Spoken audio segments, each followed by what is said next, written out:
pessoal, continuando aquele conteúdo que eu estava passando na lousa, que é sobre os movimentos rurais, eu fiz esse slide aqui para deixar um pouco mais claro, tá? Relembrando, movimentos rurais, nós temos três: o cangaço e os canudos e contestado. No caso, o cangaço é o banditismo social, onde a população pobre se revoltava, roubava dos ricos para tentar melhorar a situação dos pobres.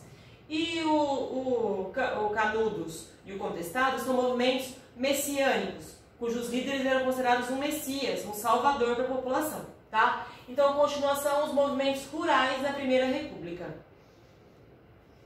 No caso aqui eu coloquei a imagem dos cangaceiros para ilustrar o que nós havíamos falado, tá? Aqui é o bando do Lampião e da Maria Bonita. Esse é Lampião, essa é a Maria Bonita, e eles foram o grupo de cangaceiro mais famosos do sertão nordestino. Eles inspiravam outros grupos a se organizar. Eles foram mortos no final da Primeira República, na verdade eles foram mortos no período de Getúlio Vargas. E para mostrar para esses grupos que não valia a pena se organizar, olha o que o governo fez. Aqui são a cabeça do bando, tá? Aqui é a cabeça do bando do Lampião. Somente um deles conseguiu escapar. Professora, por que eles expunham essas cabeças? Para mostrar de exemplo, para dar o exemplo para toda a população de que todos aqueles que ousassem se revoltar contra o governo republicano teria esse fim. Não foi só o grupo do Lampião que teve a cabeça decepada, tá bom? Depois nós vamos ver outros exemplos do que eles faziam. Então isso daqui é sinal da violência do governo republicano com a própria população. Professora, mas esses daqui, eles eram bandidos.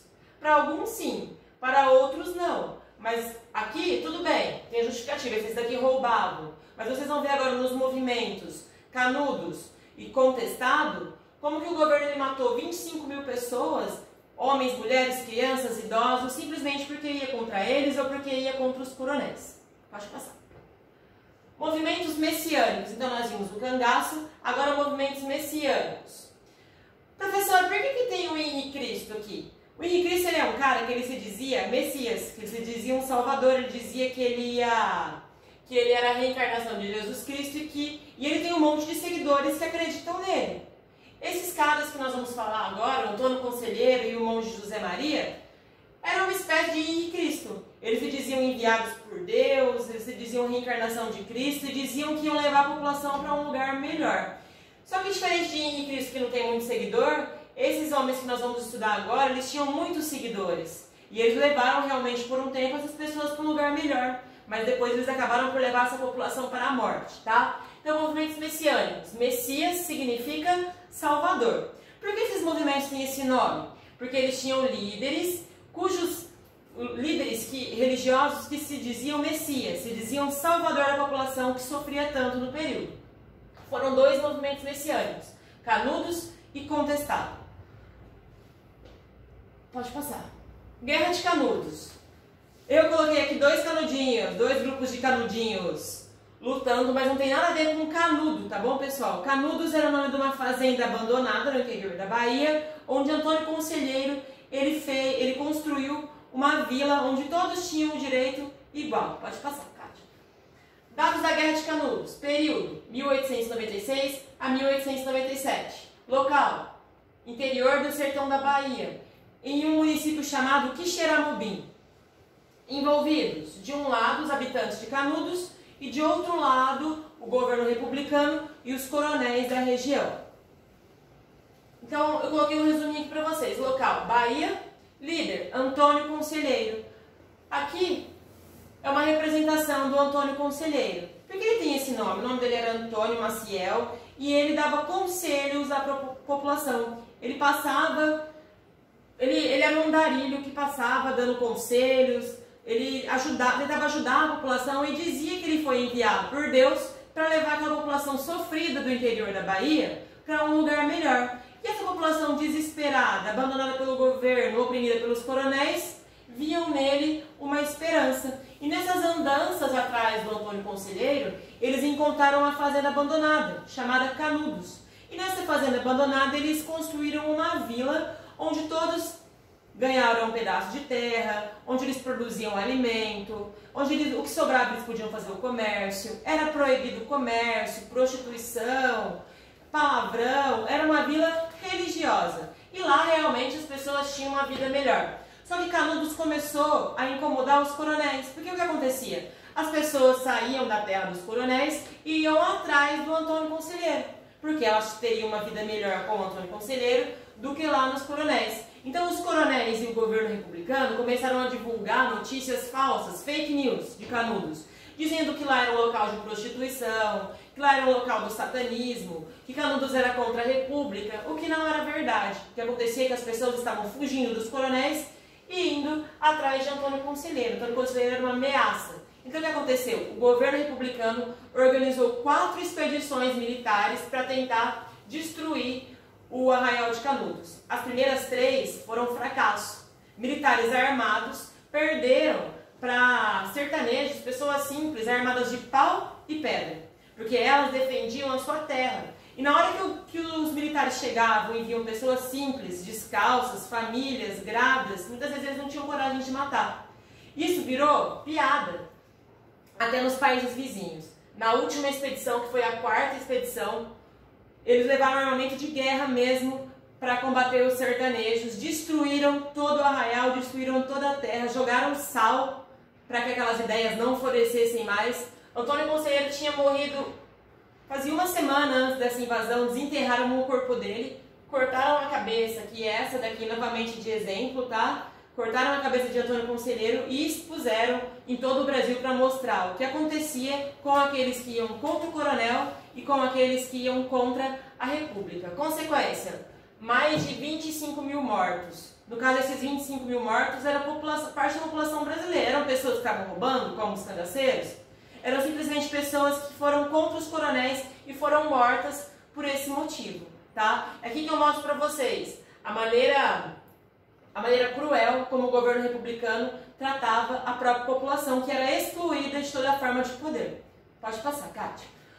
Aqui é o corpo de Antônio Conselheiro e aqui o local onde era o Arraial de Canudos. Olha o que ficou, não ficou nada, tá? Nem nasce nada aqui, porque jogaram sal para a terra ficar infértil.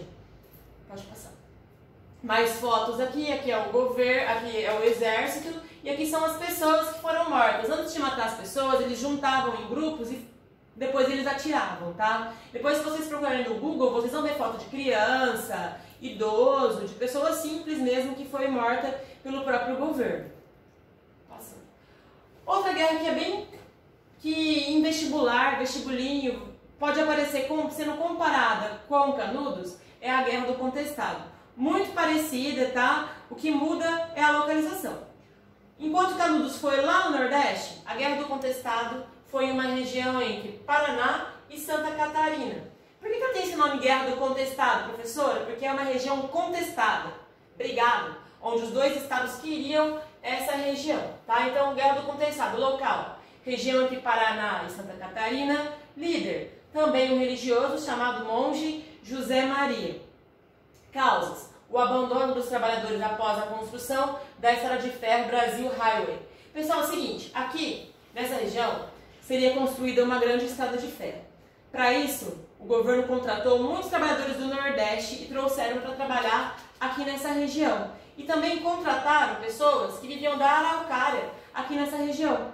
E cortaram todas as árvores e tudo mais para construir a estrada de ferro.